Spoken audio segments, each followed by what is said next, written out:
Di Irak ahli nasab ada, di Syria ahli nasab ada. Imam Syafi'i ini mujaddid minal muhibbin, tidak pernah mengingkari. Sayyidina Habib Alwi bin Ubaidillah tidak pernah mengingkari nasabnya sampai kepada Rasulullah sallallahu alaihi wasallam. Imam Abi Hanifah, Imam Ahmad ibn Hanbal, Imam Malik, para ulama-ulama terkemuka tidak ada yang ingkar kalau Habib Alwi bin Ubaidillah itu Ibn Ahmad Muhajir ilallah itu memang benar sampai kepada Rasulullah sallallahu alaihi wasallam, kecuali di Indonesia. Dan itu datangnya musim-musiman. Saya nyatakan itu bohong. Itu namanya penyimpangan sejarah. Ingat, pada waktu itu belum ada istilah Habib. Imam Syafi'i wafatnya tahun 204 wafatnya. Alawi bin Ubaidillah 410, jauh belum ada tuh Alawi bin Ubaidillah.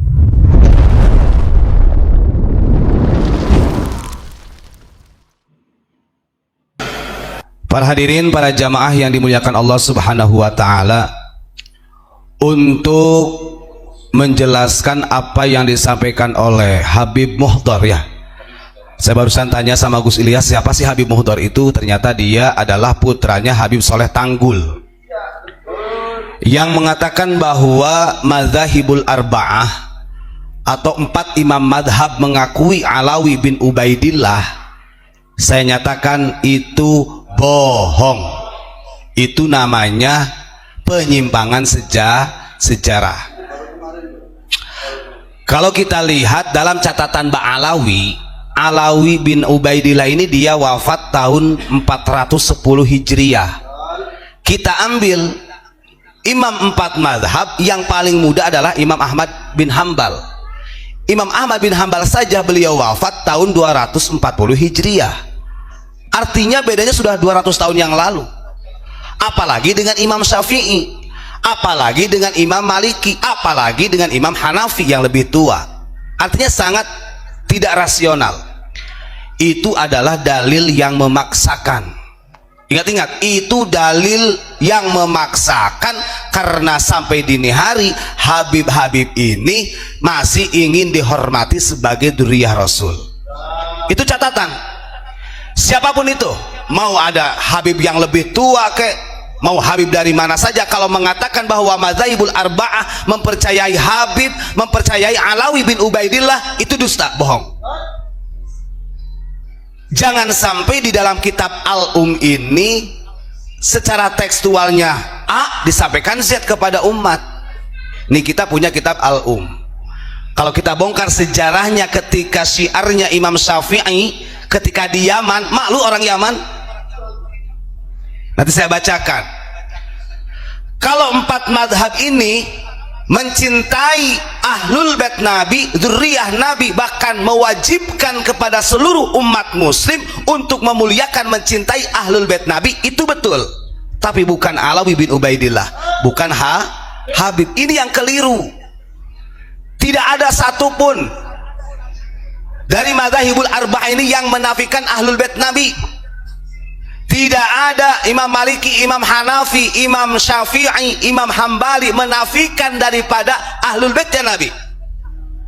Tapi yang bermasalah ini justru adalah para habaib yang dzurriyyahnya, katanya dzurriyyah Rasul melalui Alawi bin Ubaidillah, yang sekarang lagi rame polemik nasabnya.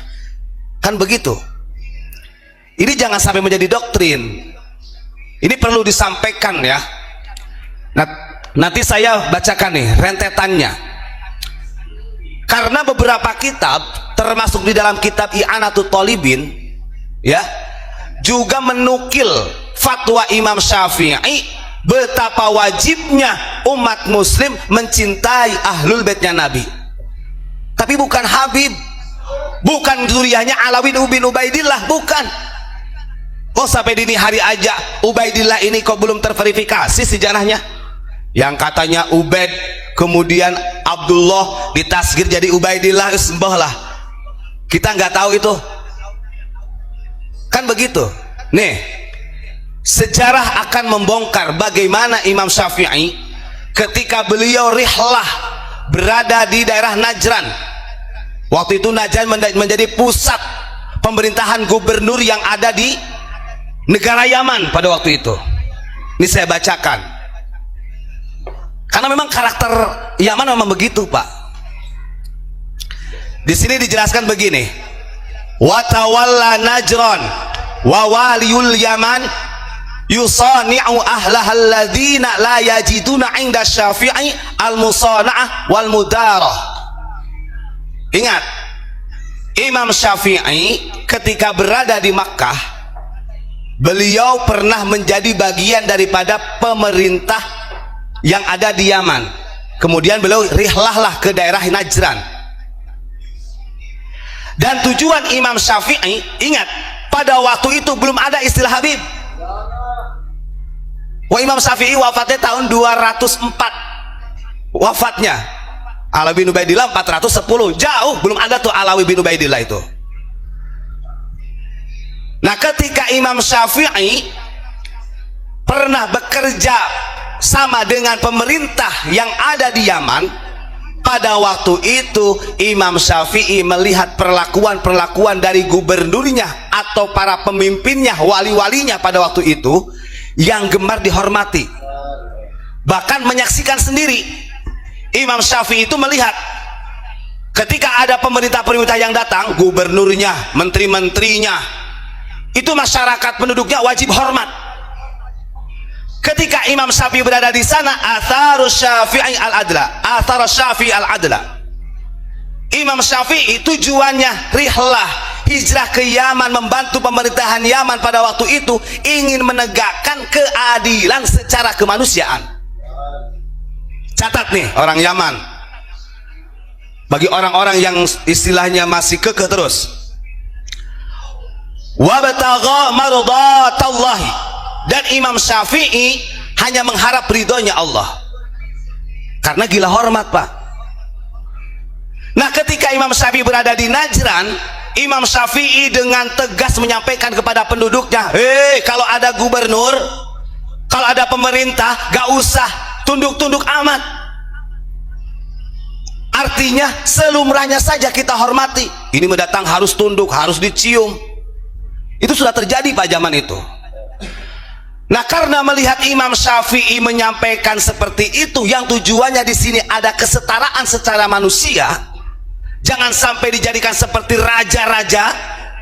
Akhirnya gubernur ini merasa ditampar dadanya dengan keberadaan Imam Syafi'i. Apa yang terjadi? Karena Imam Syafi'i menegakkan keadilan di Najran, di Yaman, yang pada waktu itu para pemerintahannya, wali-walinya, wali masuk di situ pemerintah, gubernurnya selalu ingin dihargai, dihormati berlebihan oleh warga masyarakatnya. Akhirnya karena Imam Syafi'i membantah, mengkritik mereka gubernur Yaman, para pemerintah Yaman, akhirnya Imam Syafi'i dimasukkan ke 9 ulama yang didaftarkan oleh gubernur Yaman sebagai pemberontak. Bayangkan, dari dulu begitu. Imam Syafi'i ini dimasukkan daftar 9 ulama pada waktu itu yang memberontak kepada gubernur Yaman.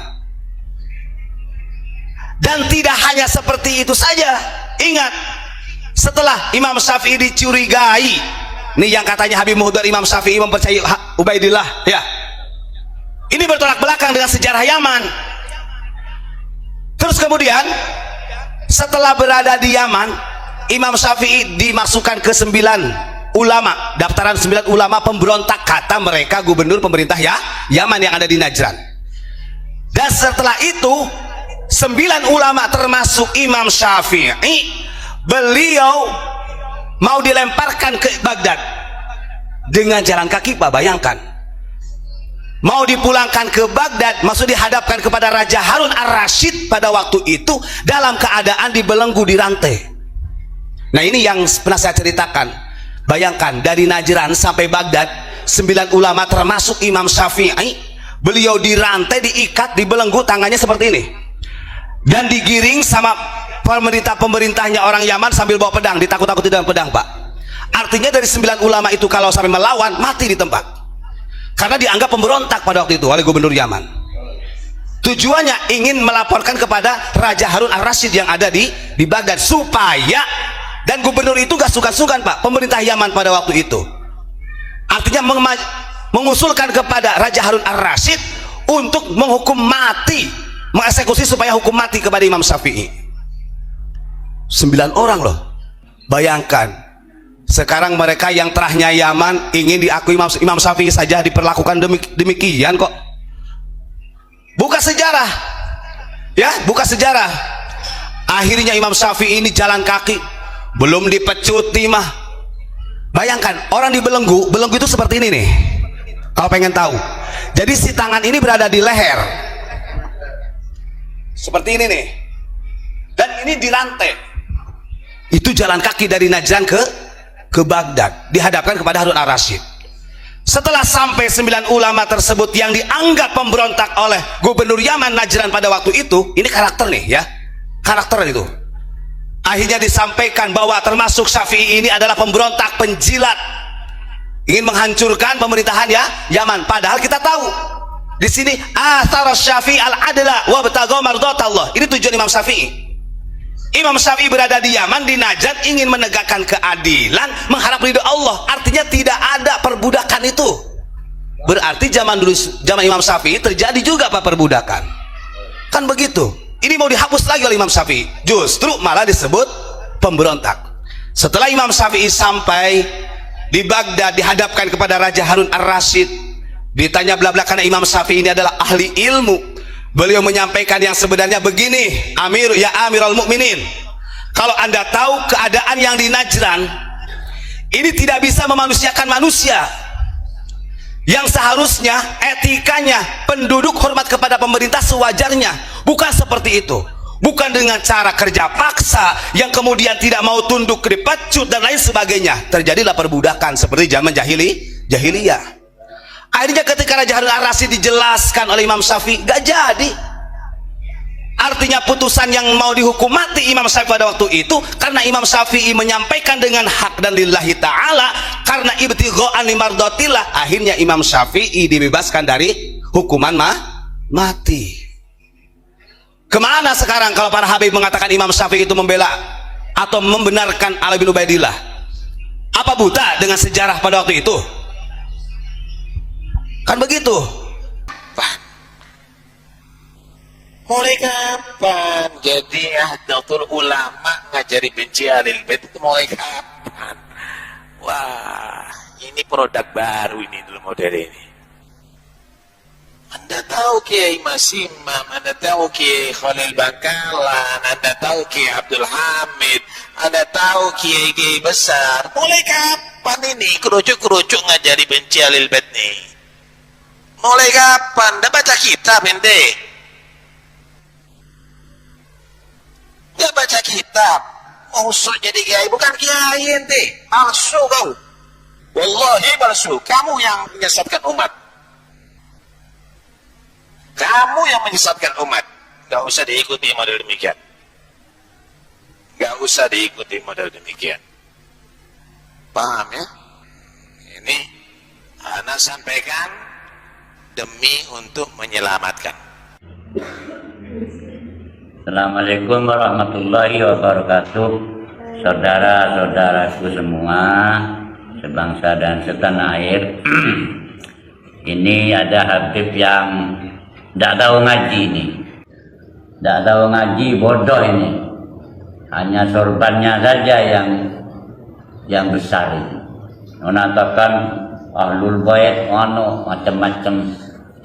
Kiai jika dikatakan kerucuk-kerucuk ini, yang kerucuk itu antum nggak tahu ngaji, nggak tahu kitab, bodoh antum itu. Ahlul Bait ini tidak ada sudah. Ahlul Bait itu terakhir setelah meninggalnya Sayyidina Husain. Coba lihat di kitab Imam At-Tabrani, itu ada kitab Al-Mu'jamul Kabir karangan Imam At-Tabrani. Kemudian di kitabnya Sunan At-Tirmidzi itu halaman 64 ada semua di situ tuh. Ya, ada semua. Jadi Ahlul Bait itu ketika turun ayat qul la as'alukum alaihi ajra illal mawaddata fil qurba, ini Kanjeng Nabi ditanyakan, "Faman qarabatuka ya Rasul?" Siapa saja ahlul baitnya jenengan ya Rasul? Qala, menjawab Nabi, "Aliun wa Fatimatu wa bnahuma." Jelas hadisnya ini. Aliun wa Fatimatu wa bnahuma. Ali, Sayyidah Fatimah dan putranya Hasan dan Husain. Nah, setelah meninggalnya Sayyidina Hasan dan Sayyidina Husain, ahlul bait tidak ada. Harus dipahami, jangan membuat sesat di Indonesia antum ini. Membuat sesat di Indonesia, pulang ke sana. Di Saudi itu, di Arab itu udah ada istilah Habib. Tidak ada. Yang ada itu di Indonesia. Karena orang Indonesia itu yang makan Habib itu. Kita harus kembali ke agama. Kita kembali ke agama. Ya, karena agama itu ilmu. Yang jelas di hadisnya itu ulama, al ulama warathatul anbiya, jelas hadis ini. Ulama pewaris nabi. Ya, kalau Habib, orang-orang Arab itu alim seperti Gus Baha, hafal Quran, hadisnya sekian ribu hadis, kalau perlu sekian juta hadis, nah itu ulama. Nah, begitu juga kalau walaupun bukan Habib, bukan turunan Arab, itu kalau hafal Quran alim seperti Gus Baha, itu ulama. Nah, ini yang dijamin dengan di Quran, innama yakhshallah min ibadihi ulama. Perhatikan ini, innama yakhshallah min ibadihi ulama. Hanya saja, ini ada innama ini, hanya saja yang takut kepada Allah dari hamba-hambanya Allah itu ulama. Tidak ada jaminan zuriat Nabi itu masuk surga. Ingat, bukan Nabi. Yang ngaku-ngaku zuriat Nabi ini bukan Nabi, tidak maksum itu. Santrinya aja gak akunya. Ini masalah ini ke bangsa Indonesia ini. Tolong teman-teman bangsa, saudara-saudara sebangsa dan setanah air. Ini kita ini bangsa Indonesia asli.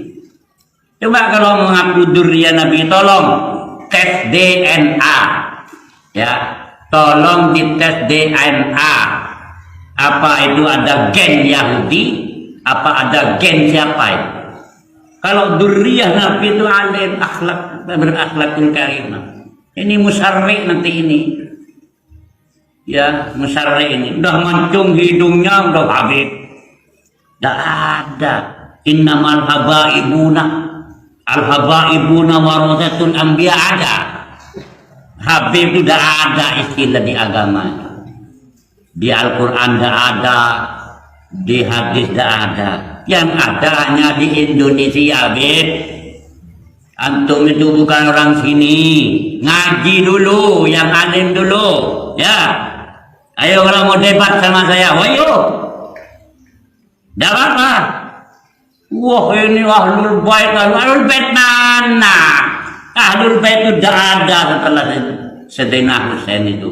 Coba dilihat di kitab At-Tirmidzi, kitabnya Imam At-Tabrani. Waduh, ini bahaya, ini doktrin-doktrin ini. Makanya sebenarnya yang ngaji ya, terutama anak bangsa Indonesia ini yang pribumi ini, yang ngaji anak-anaknya biar tahu ini masalah ini nanti ini. Ini bisa membuat kafir, membuat murtad nanti ini. Kalau tidak kembali kepada agama dan hadis. Hanya tolong teman-teman yang di NU, teman-teman yang di Muhammadiyah, ulama-ulama kita ini, jangan diam ini. Jangan diam. Ayo bangkit, jawab mereka itu. Kalau perlu debat dia di tengah lapangan sana. Ayo debat dengan mereka-mereka yang menyatakan zuriat Nabi. Ya, dari mana? Sudah 1444 tahun loh. Dari mana silsilahnya itu? Kalau perlu dites, bukan hanya perlu, wajib dites DNA-nya. Itu. apa itu, ada apa di situ, ada persentasenya kepada Nabi itu. Jangan hanya ngomong obrak-abrik ke sana ke sini. Tuh bahas semit itu lagi itu. Kayaknya kedatangan Nabi, tolak al-badru alaina. Apa ini? Ini bahaya, ini menyesatkan ini kepada masyarakat, terutama masyarakat Islam ini. Terutama teman-teman kita, saudara-saudara kita yang Islam. Ayo kembali ke agama, kembali ke kitab, kembali ke sanad. Kita punya mujtahid, kita punya qaulul ulama, kita punya kitab banyak kita. Jangan kembali kepada pikiran saja, tidak boleh. Ya mungkin itu, ini sebagai referensi kepada saudara-saudara semua. Kembalilah ke kitab, kembalilah ke hadis, kembalilah ke Al-Quran. Ahlul Bait itu sudah tidak ada setelah terbunuhnya Sayyidina Husain alaihissalam.